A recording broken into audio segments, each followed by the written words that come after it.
Hello, everyone.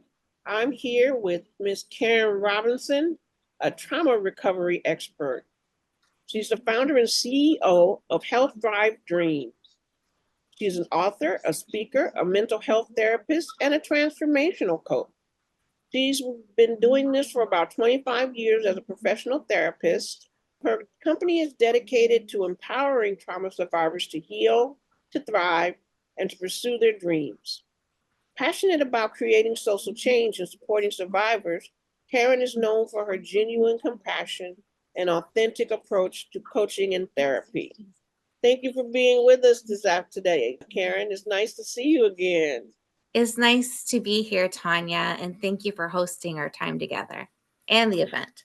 Tell us a little bit about how you got started with trauma therapy. Sure. I am a complex trauma survivor. I grew up in a home where there was domestic violence and child abuse. And it was so bad that at one point I attempted suicide. And then when that didn't work, thank you, God, I later ran away from home, which I don't normally recommend young people do. But in my case, it was a blessing.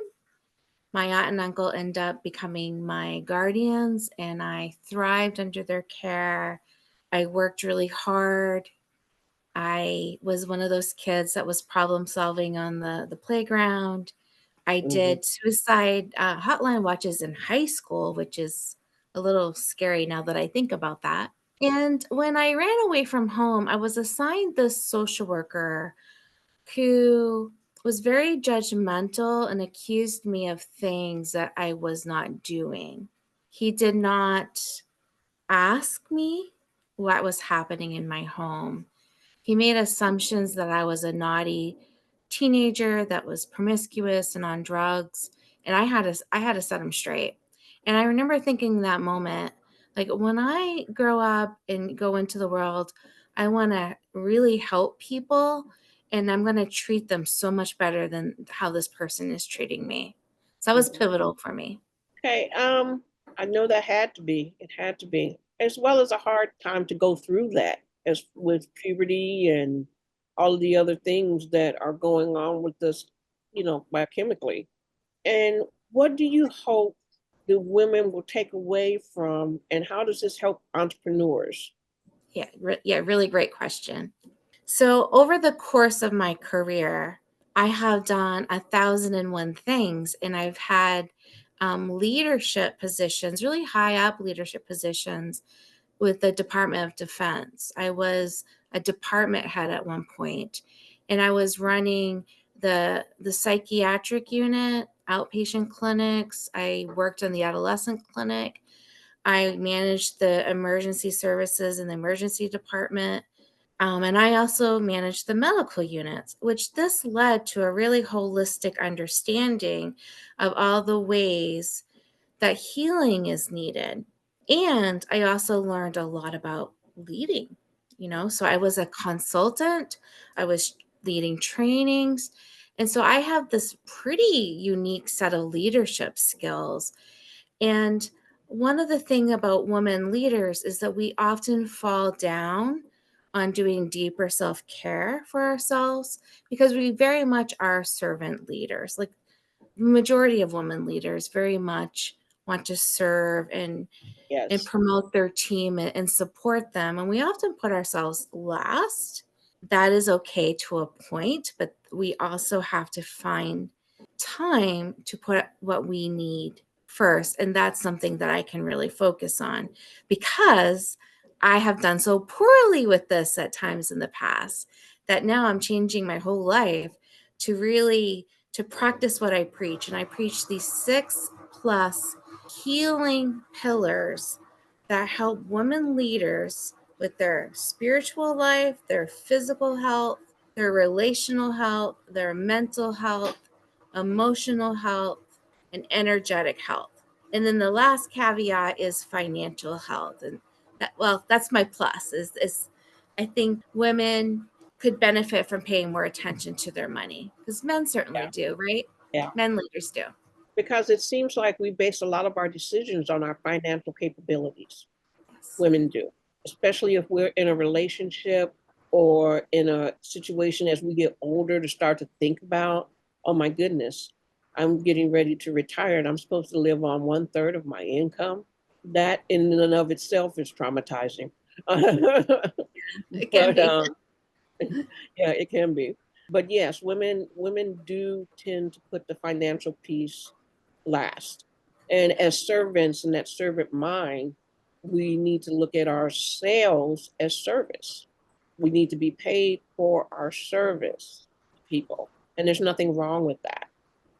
It's a challenge. I do honestly have a heart for Mhm, women who are struggling in all the areas of their life, like complex trauma. That's what happens. And so I have a heart for women that are not necessarily feeling super abundant yet. And I do have a pro bono day where I work with people. And so my goal is to also work with women across the range of income, across the range of religion, politics, race, any kind of belief system. I really love working with a diverse set of women, and some mhm, women will be able to pay me more, and some women I'm happy to offer scholarships in my programs and sliding scales, that kind of thing. Because I think it's important that we try to lift each other up too. mhm, exactly. And how do you see this directly benefiting entrepreneurs?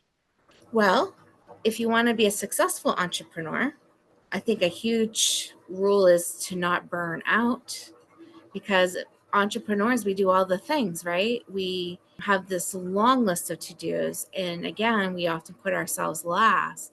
So, what I think that I'm bringing to this amazing summit is like, hey, let's look at our bookends. Our bookends are our morning routines and our evening routines. And what could we put on these bookends that really can set us up for success? And again, in all those pillars. So maybe you're taking a couple things from your pillars in the morning, which is like your spiritual readings and meditation. And maybe you take a couple things for the evening, like before bed, maybe you're connecting with a couple friends or loved ones.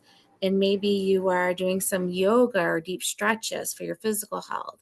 And then through the day, you do other self care practices as makes sense for whatever work you're doing. Right. Like me, I try to make sure before I sit down for a meeting now, make sure I have my ice water.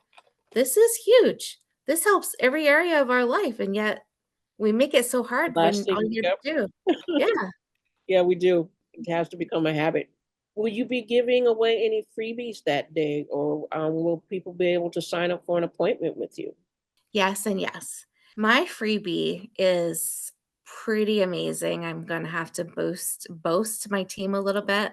We have designed a planner that's very robust. I can't remember how many pages right now, but it's pretty thick. And it's a self-care planner where you can actually track your progress. And if you go to therapy or have medical appointments, you can track all your appointments. You can track goals and habits. There's affirmations in here. I think there's over 100 journaling prompts. Like, it is a Wow. really robust planner, and it is made with so much love. I did the contents in the planner, and my team, they did the design work, and it's pretty stunning. We also sell it, but we're giving it free to people that register for the summit. All right, guys, this sounds perfect. I know I'll be registering for the summit just for that. Now that was So funny. I know. I'm gonna get mine. That's for sure. Because Mhm. those habits are important to create, and we really look forward to talking with you, Karen, and to hearing you speak. And I want to thank you for honoring me by coming and being a part of this event. So, everyone, we will see Karen at the Legendary Women of Influence Conference on Saturday, September 7th from 10 until 4. And we want you to Yeah. come and have a party with us and find out where I've been for the past 3 years and welcome me back. Yes, that was perfect. You froze with your thumbs up in the air. All right, go get some rest, my friend. I will see you on the 4th for the sound check, 10 o'clock, if you can make it.